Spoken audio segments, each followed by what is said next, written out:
Thank you, Sherry. Okay, well, thank you very much. And I first of all wanted to thank the organizers for inviting me to join you here in the beginning of the second decade. As was just mentioned, I'm the immediate past president of the American College of Rheumatology, and in that role, I really had the privilege from the outside, if you will, of supporting the activities of this group, and hopefully in the next few years I'll have that opportunity more from the inside. So it really is fun to be here. I'm going to try and make some comments on what Dr. Gavine said. It's a very hard act to follow, as usual, but what I'd like to do is just highlight a few themes that came up in the previous discussion, and maybe share with you a couple of my own thoughts. In terms of what accomplishments have been made in the last decade, as an epidemiologist, I'd be remiss not to mention mortality, and I'll show you some data in a minute here, but as a result of all of the things you've heard about this morning and in the past session, for the first time, there's data emerging that people with RA, who we've always known had a worse survival experience than folks in the general population, that's improving. And there's very solid data to show that for the first time. I also wanted to comment on a few things with respect to what we can expect to see in the future. Prevention, we heard the word prevention and we heard the word cure this morning, things that we didn't used to hear in rheumatology meetings years ago. I think prevention is going to be an important research agenda and an important focus in the future. Both secondary prevention, that is prevention of disability and prevention of complications, especially cardiovascular complications as we mentioned. But also primary prevention. Can we actually prevent the disease from becoming clinically manifest now that we understand that the disease starts much earlier than perhaps we thought it did, and referring to the editorial that Tori shared. I'm also going to comment a little bit about health equity. I do think it's probably about time we paid more attention to this critical area, and you saw some data showing inequities within Europe. There are certainly inequities within the United States, and those data have been shown. But this is a global activity, and when you look at that, at health equity globally in the musculoskeletal diseases, the differences really are very striking, and I think we will see much more of a focus there. I'm going to share with you some work that's in press looking at health inequity in OA. And then finally, just comment again on the importance of personalized medicine, individualized medicine. That is something that I'm almost certain we'll see much more of in the future. We have wonderful new therapies. They have pluses and minuses, as we've heard this morning. And can we use some of the emerging new technologies to maximize the benefits and minimize the negatives? Let's see if this works. And so just a few data on those points. We've known forever, decade after decade, we and many others are probably 24 papers on mortality in rheumatoid arthritis, and decade after decade we really haven't seen much improvement, and you see there every color representing individuals who've been diagnosed with rheumatoid arthritis in a particular decade.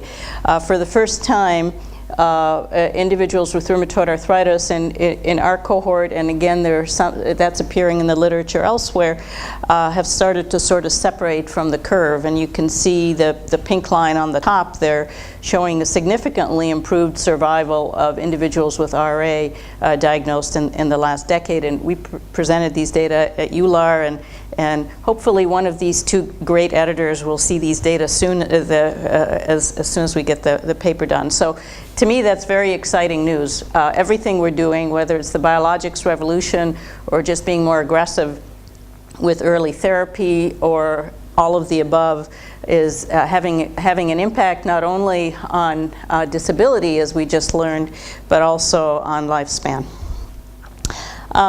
Just speaking a little bit about health equity, there's growing interest in this area, and this is a group of individuals, also sort of a global group, if you will, international group, who are starting to get interested in looking at the area of health equity, and I'd invite anybody else who's interested to join us.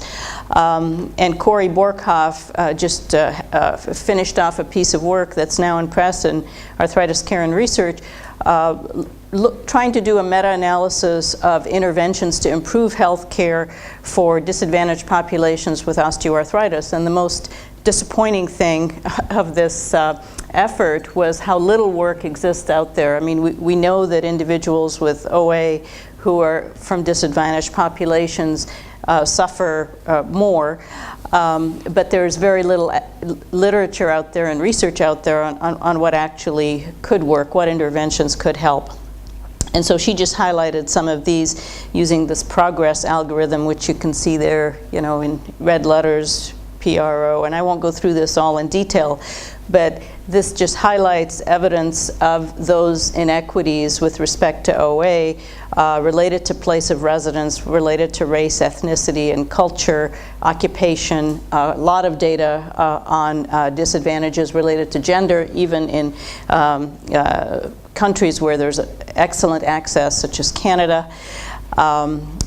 Significant disadvantages related to education, socioeconomic class, social capital and networks, and age. So a lot of evidence of inequities and not much research out there on what we can do about it. So hopefully that will be a focus in the future. And finally, just the last couple of points to really underscore some of the comments Dr. Kvine mentioned. This is the area of personalized medicine, individualized medicine, and personalized medicine addresses a number of arenas. Personalized medicine can be used to determine susceptibility, again, to address the prevention questions, primary prevention or secondary, as well as secondary prevention. To enable early diagnosis, the very early inflammatory arthritis paper that was alluded to, can we use some of these novel biomarkers to define the disease much earlier than we're able to now?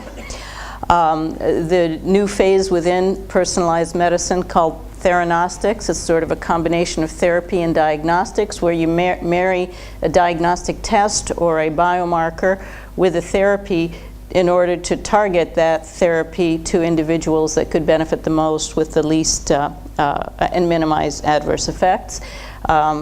I'm hoping and I expect that we will see much more of that in rheumatology in the future.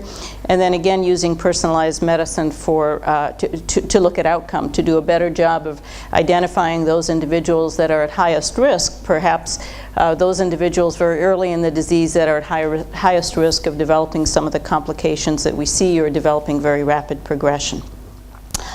This is just a figure that, you know, I pulled out of a recent paper that really marries nanomedicine and some individuals who are much more expert at this than I commented on nanoparticles this morning. But again, it's an emerging field, and marrying nanobiotechnology with personalized medicine promises to help us target our therapies even more effectively than we have in the past. And just as one example, this is something, one approach to biomarker identification that we're using in our group. It's a paper that we have, it's actually out in the Journal of Immunology. I'm an epidemiologist. I have to brag about the fact that I finally got an article in the Journal of Immunology. But what we're trying to do here is use immune response signatures to really determine immune phenotype, if you will, and use that immune phenotype as a novel biomarker. So just very quickly, we isolate peripheral blood mononuclear cells.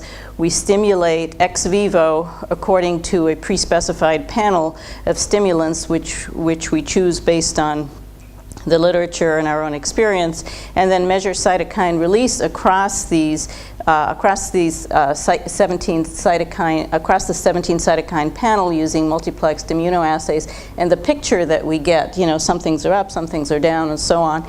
has borne out as a useful biomarker, that pattern can give us an idea of what we can expect of the treatment response and of the risk to complications. So just one other approach to thinking about biomarkers that we and others are using. So I will just stop there and maybe go on to the next issue. So thank you very much for your attention.